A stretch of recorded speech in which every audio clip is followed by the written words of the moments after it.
I'm really excited about this whole thing too. Like having you on the show for the first time. Like it's awesome. No, no, like I said, thank you. I was anxious to talk to you también and to your listeners and to thank everybody for the support that we've been getting for the latest song. So thank you so much. Thank you too. Like honestly, it's a good single that you have out right now, and it's a double single. So that's the best part. Like, Yeah, we wanted. I mean, there was a few factors to that, but ultimately, I decided I wanted to give the people the choice of this of which song they wanted to listen to or download or whatever they wanted to do. But yeah, it turned out a lot better than I expected, and I'm happy with this last CD or that last singles. yeah, that like from the album too. We're like the album was awesome as well. Like the full album that you put out after you won Tejano Idol, and Oh, congratulations on that, también. oh, thank you, appreciate that, man. Thank you. Um, Piano Idol was it was a good experience. I met a lot of good people. I learned a lot, and I mean, it's a tough thing to go up there and sing to tracks. I know a lot of people say that it's not. It's kind of like a karaoke, but you know what? Just being up there on the stage by yourself, um, and nobody to like all the attention's on you. So it's a little nerve wracking. Plus, those tracks are 100% correct all the time. So if you make a mistake, you make a mistake. So it's hard. So props to all the people that do track singing. Um, I think they're awesome because it is hard. I mean, I'd rather do it a million times with a band because then the focus goes to the maybe like the guitar player, the drummer, a little while, and then it comes back to you. But when you're on that stage with a track, it's nerve wracking. Yeah, I even forgot some of the lyrics for a few moments there.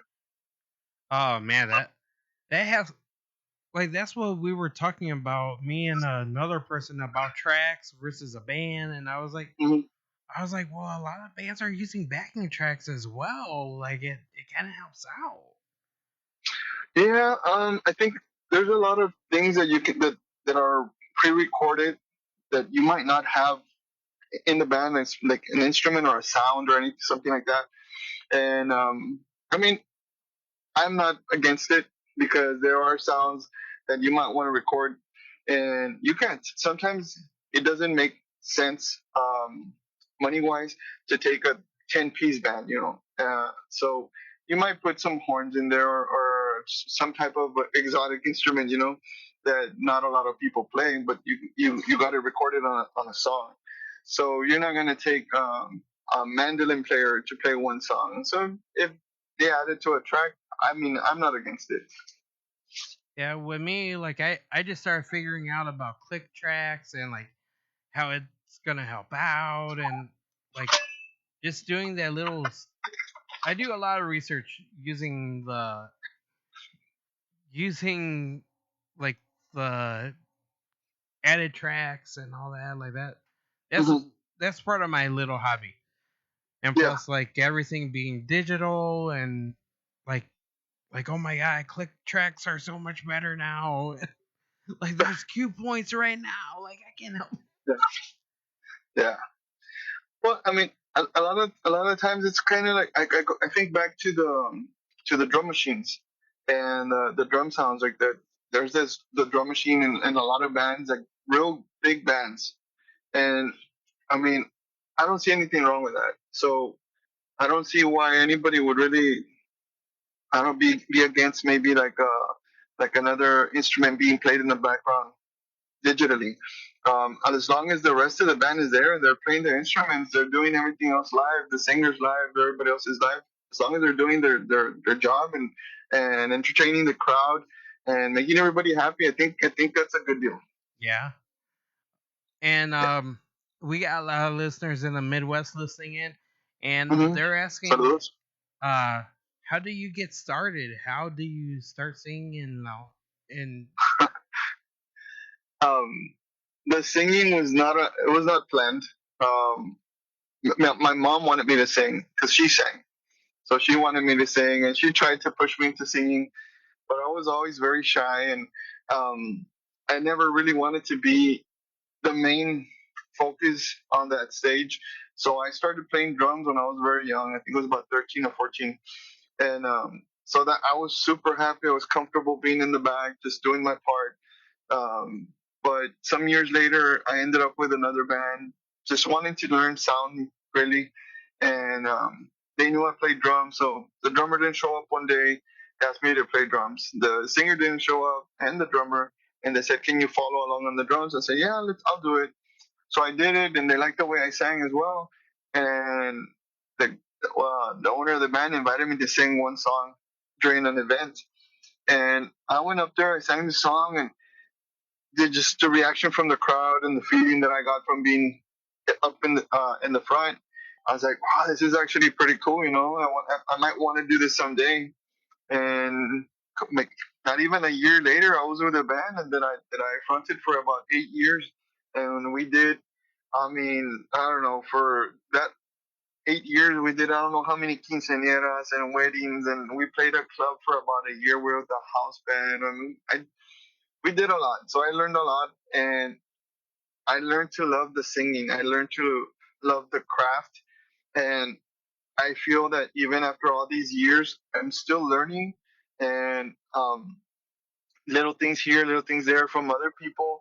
I talk to other singers, and I tell them, hey, how do you do this, or what do you feel about that? And so I'm still learning a lot. I don't think we ever stop learning as musicians, as singers, whatever you do, even as a PA, whatever you do in the band, you never stop learning.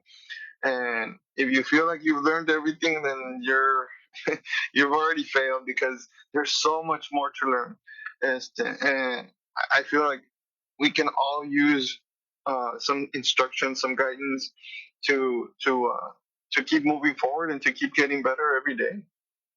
yeah, that's for sure. It's the way that it is too. Like we're always learning. I think that's the interesting part in the industry. Yeah, no, and it is every day, and that's a good thing. I think I'm a strong believer of learning something new every day, even if it's the simplest or the one of those things that you say, oh, it's that useless information. It doesn't matter as long as your brain is learning something new every day. It's good. Yeah, and that's what most people don't get, especially in La Onda. That hey, we're always learning. Like we're always learning. Yeah, yeah. We need to evolve, and if we're not learning anything new, then how are we gonna evolve? How are we gonna make that music better? Or make the necessary changes that we might need to make the music better. It's just an everyday thing, and it's like we've talked about it before. I'm just glad that our musicians are very well rounded. Um, we can play cumbias, we can play Tejano, we can play country, conjunto, and a little bit of pop, rock, stuff like that. So I think that's also a very important thing, that we have musicians that are very versatile. So I think that brings a lot of flavor into our music, as having a rock drummer and a bass like a jazz bass player, things like that. So I think that's pretty cool. Yeah, and that's one thing I do notice too is a lot of these people are. Oh, sorry about that. Yeah, No, it's fine. a lot of these people too. Like I like it that we're able to go and do various that we're able to go and do various genres.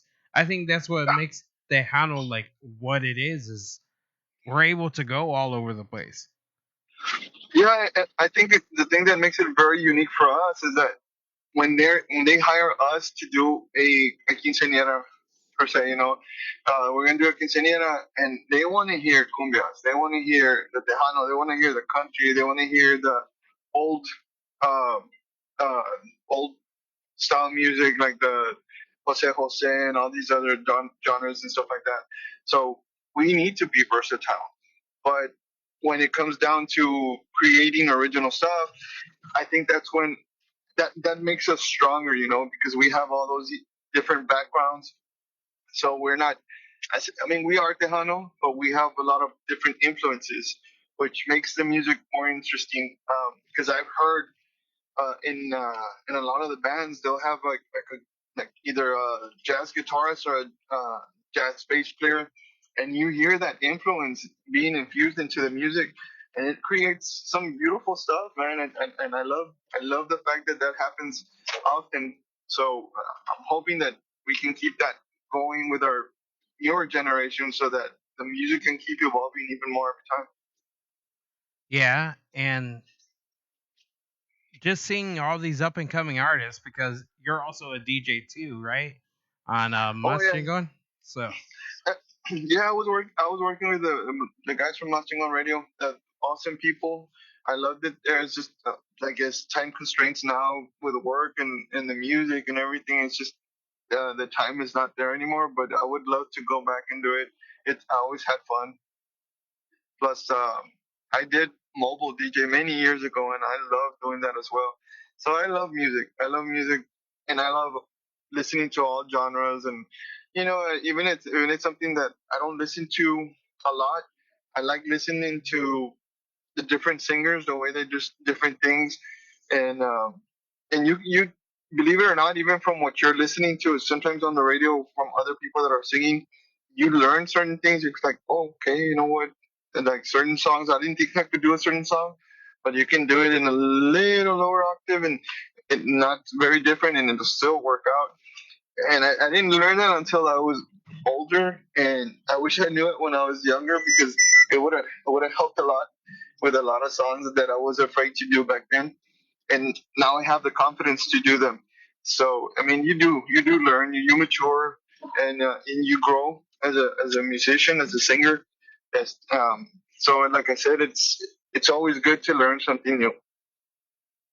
yeah, that's for sure. It's always good. And who are your musical influences? Like who, like any genre? Who was your like all time musical influence? Well, I think for me, initially it was artists like Pedro Infante and all these other artists from that era, because my mom, that's what she would listen to, Vicente Fernandez and all these other great singers. And so I would listen to that music because my mom would listen to that music. As I grew older, um, I would listen to some of the music that my sisters were listening to, because I have all sisters. So one of my sisters was into country, so I would listen to the the original big people like Alan Jackson and George Strait and all these, right? Maybe all these newer bands I'm not aware of. Like I didn't really know, but all the older artists, like I said, Alan Jackson, all these, and then my other sister was into the Tejano, but I didn't know the artists. I just heard the music. I thought, okay, it's good music, but I wasn't too into it because my thing was rock. And then my youngest sister, she was into the boy bands like Menudo and Timbiriche and all these other bands. Um, so I would listen to a little bit of everything because that was what was in the house. But then when I was able to branch out on my own and listen to just the rock and stuff, that was what influenced me as a teenager. But then as an older teenager going into adulthood, that's when I started listening to Tejano. And my my first encounter with Tejano in a live performance was Selena. So I went to watch Selena, and that was the time when Vida Studio had just formed his own band. So I got there and I watched Vida Studio perform, and I thought, wow, this is pretty cool. But then Selena came out and she blew me away, and I was like, wow. So I started listening to Down a little bit more, and then the next band was David Garza Los Musicales. when I heard De Obligarse Los Musicales, I was like, you know what? I want to sing for them. You know, I want to sing for these guys one day. So that was my goal. But uh, then I started singing with other bands. I did Norteño, I did Tejano, I did a little bit of everything. And like I said, doing all those genres makes you stronger, makes you more versatile, and you learn a lot. And I think I did in all that time. So now I'm putting all my energy into. I'm gonna put all my energy into original stuff for this next album that we're working on right now, and hopefully we'll have a new single for you guys in about 3 or 4 weeks. Awesome. Like I can't wait for that single. Like even this latest single too is like really really good. Oh, And thank you. Mozo Cariño, the way that you do it is just like wow. Like it almost sounds close to the original, but yet you have your own vibe, like that Tejano version, like in it, like that piece that it needed from the beginning. Oh, okay, thank you. Yeah, no, we it was like a long time coming because I wanted to do it, but I was like, I felt you feel compelled to do the Tejano because that's what we do. But then I thought, you know what, I might venture into the mariachi world because I'd never done mariachi before. I never recorded a mariachi song before, so I did that song as a favor for one of my wife's friends for her mom, and when I had heard the song before, but I had never really paid attention to the words.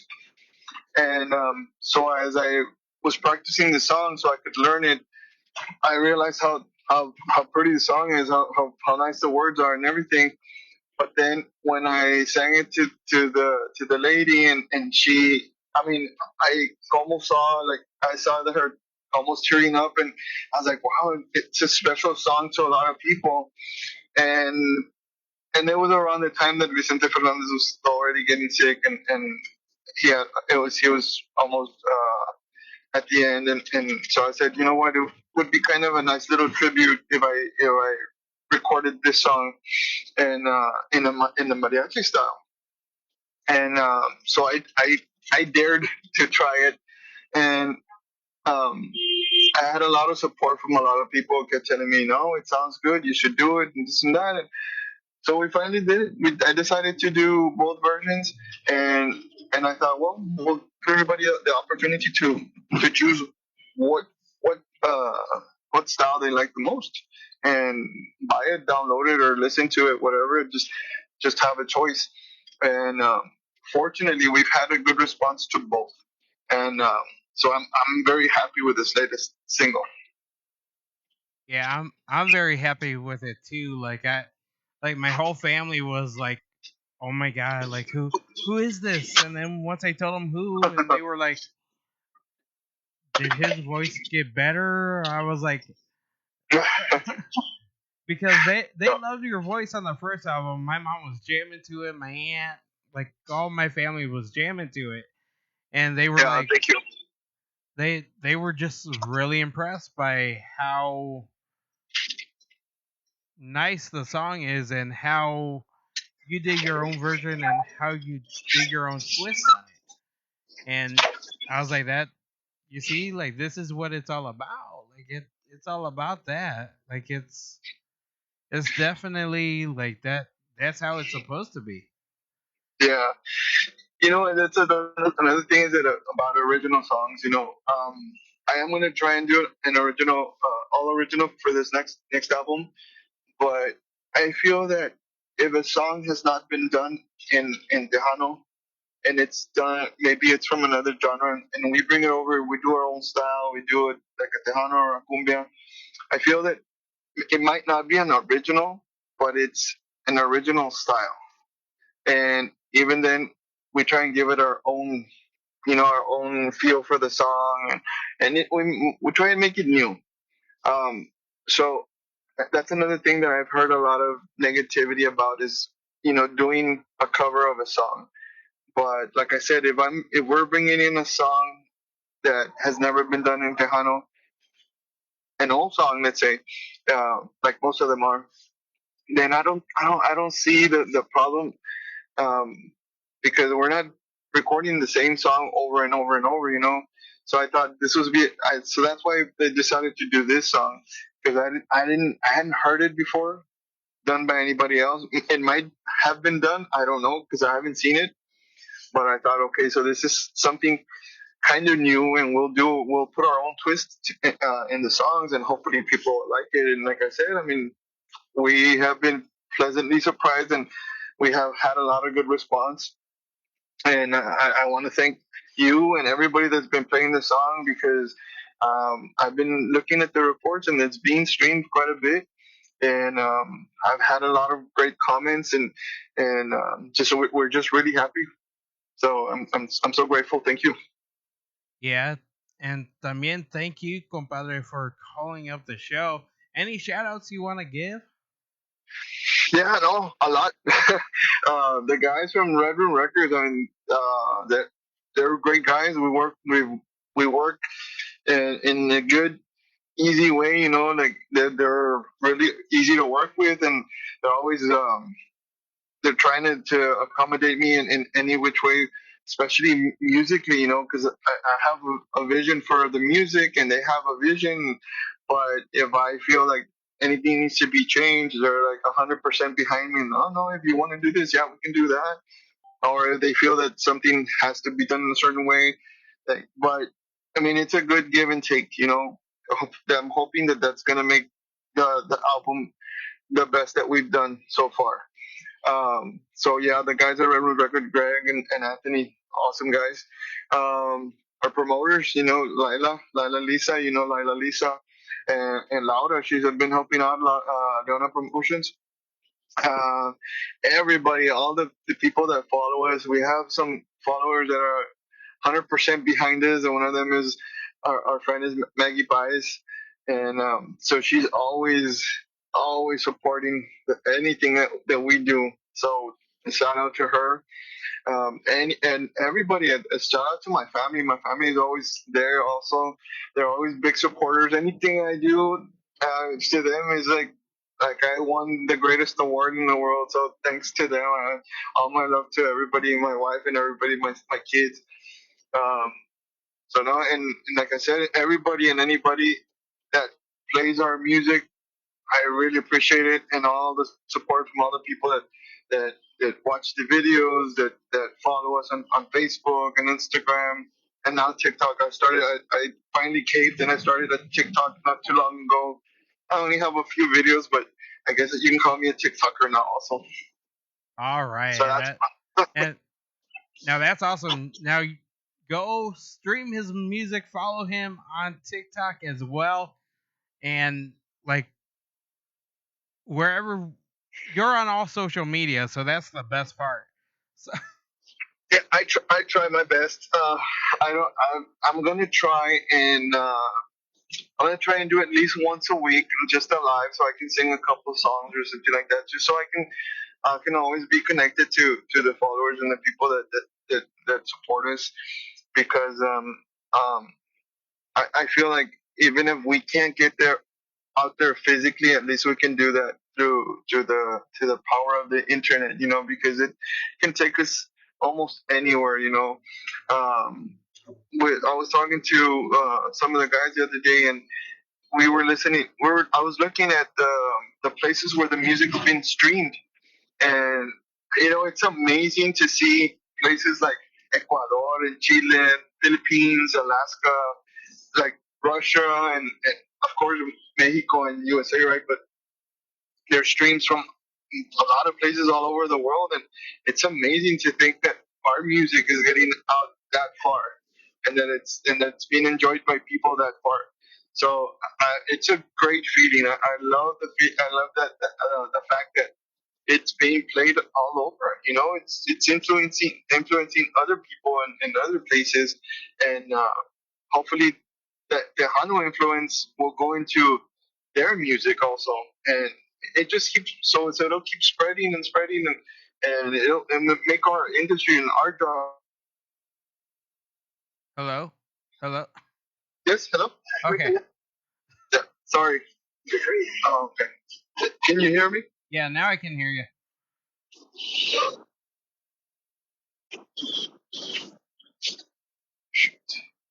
Hello. I'm here. Okay. Yeah. Now I can hear you. Oh, okay, no, I'm sorry. It's just bad reception. Oh yeah. Well, Texas and the way this weather is right now, it's all crazy. Yeah, no, no. We had some rain. I don't know if you're familiar. I'm from Laredo, and yesterday it rained here. I don't think it was even. I don't even think it was in the forecast. So it's Texas weather's kind of crazy at times. Oh yeah. That I learned really quick once I moved down here. That Texas weather is crazy. But I still wouldn't change it for anything, because I mean, I love watching snow and stuff like that, but I don't think I would be able to survive in a place like that snows and you have to wake up at 5 in the morning to shovel and all this. It's like, no, that's not me. Like Yeah. I said, I love this. I love watching the snow. We had snow here for like a few days last year, I think, and it was very very nice to see. I enjoyed it. We played around in the snow, but once it was gone, I was like, okay, I'm happy with that too. I'm happy with going back to just cold weather because, like I said, I don't think I'd be able to survive in a place where I'd have to wake up at 4 or 5 in the morning to shovel snow to drive an hour away for work. It's no, it's not. It's too much for me. I like working. I like waking up like an hour before work and getting there within that hour. That's enough for me. Yeah, with me, once I moved down, because I'm used to having that cold weather and just like, yeah, waking up at 3 o'clock in the morning to shovel, and trying to make No. it out before. Yeah, or knowing that I don't have to go to work because I can't get out. Yeah, Yeah, no, yeah. I mean, I wouldn't mind staying in once in a while, but no, I don't think I would want to. I mean, I guess there's people that get used to it. My friend, he moved up to Kansas, and he lived up there for about 10, 12 years, something like that. But he decided to come back to Texas because he said that the cold was starting to get to him, and I was like, oh, I'm so glad we're here. yeah. With me, I was like, I think I brought the cold down because now it's snowing. But yeah, Texas But weather, like it's crazy. but it's funny, I think I've always said this. I'd rather for it to be cold than for me to have to cover up than for it to be 120 all the time. Oh yeah. Uh, so I like the cold. I like the cold, and we have our hot days. We've been up to 115 degrees. Um, but I mean, it's just the thing that you're able to go inside for a while and cool off and stuff like that. So that's okay. We've gotten used to it already. Yeah, with me, I still can't get used to it.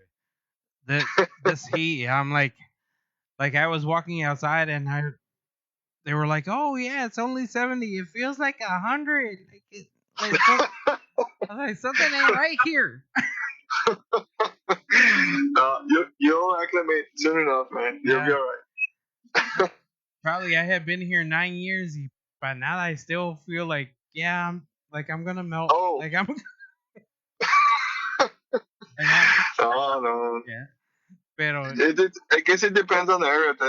We have we're in South Texas. We're in the border, so we have a different climate. I don't know about your area, but we well, have a different climate. like I'm in San Antonio, so Okay.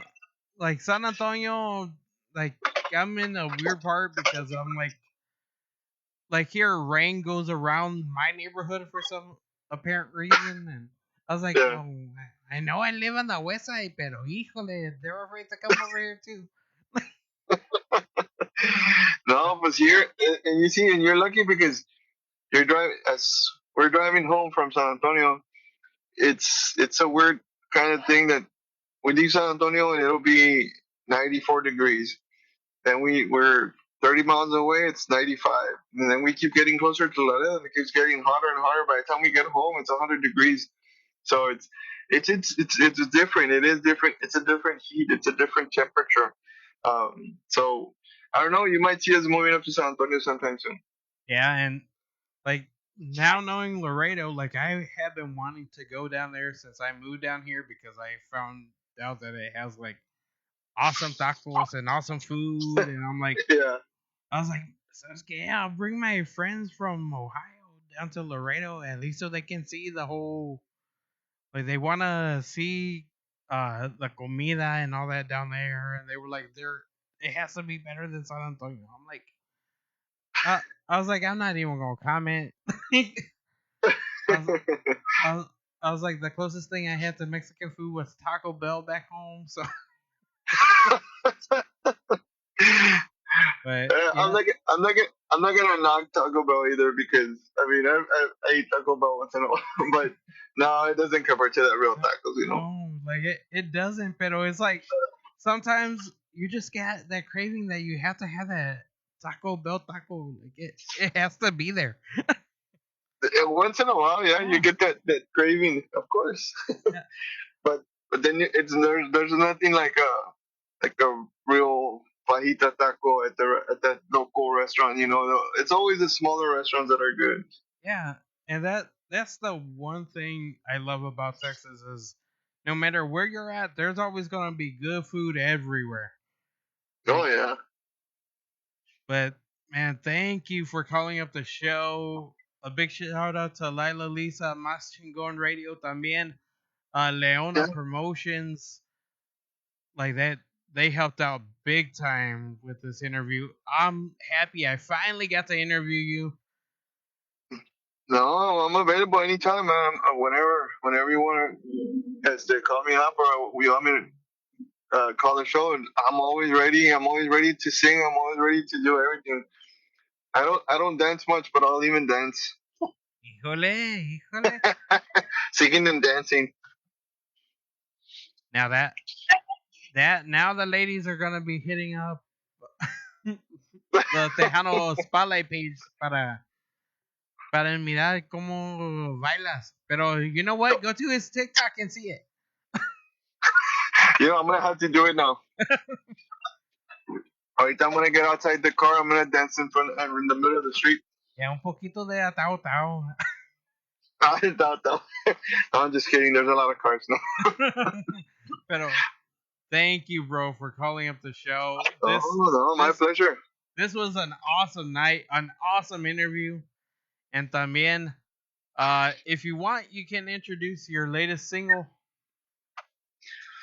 Yes, sir. See, the latest single is called Hermoso Cariño, and it's in two versions, Mariachi and Tejano, and it's all over all digital platforms, and it's on YouTube as well. So go on over and listen to it, download it, stream it, play it, love it, live it, whatever. And if you want to follow, it's on Facebook. It's Carlos P. Garcia Tejano Singer. Same for YouTube and Instagram, and I believe it's the same for TikTok. Awesome. Thank you, Carlos. And here you go. Thank you. No, thank you, sir. Appreciate it. Yeah, awesome interview, man. Awesome. Oh, I'm glad we had a good time. Yeah, for sure. Like I'm happy. This is how an interview should be. Nice and smooth. Yeah, no, it was fun. It was fun. Whenever you need anything from me, let me know. Oh yeah, for sure I will. And oh, sorry. No, you're good. All right. Yeah, because sometimes with this whole, like, I'm using a digital mixer, so it's like, oh, I'm trying to control everything. No, it's another phone. Oh.